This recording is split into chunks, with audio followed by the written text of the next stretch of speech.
I removed this plate to expose where the capacitor is.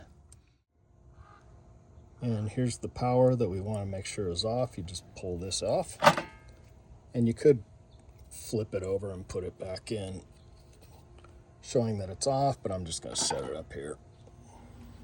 So now, even though the power's off, the capacitor, which is that thing right there, is basically a battery.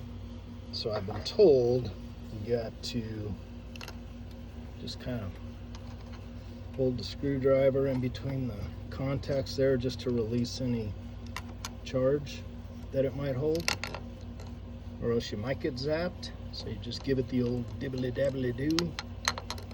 No little zap, so we're good.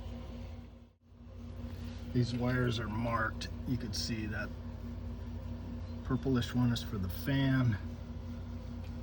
That yellow one is for something that says heme. And the red one says C. So it's basically 3 plugs. Easy peasy. It's Sunday. I had to drive 50-mile round trip to Placencia for the correct. These are the numbers that matter according to my HVAC extraordinaire cousin Justin, who was awake at 5:30 a.m. on a Sunday to help me out.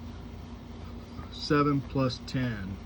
Those are the numbers that you got to make sure match, he said, and seemed like 45 plus 5 was common, but these ones were a little harder to find, so I had to drive a little bit down to Ace Hardware to pick it up. And if yours is 45 plus 5, mine's double, bitches.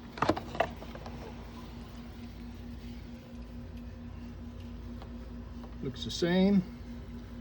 Now let me see if I could hold the camera while I do the plugs.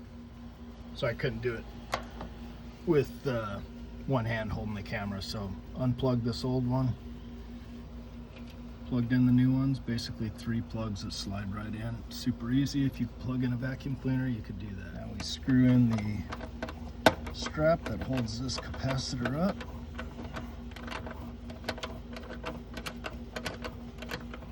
Plug the power back in. Make sure the on is right side up, off is upside down.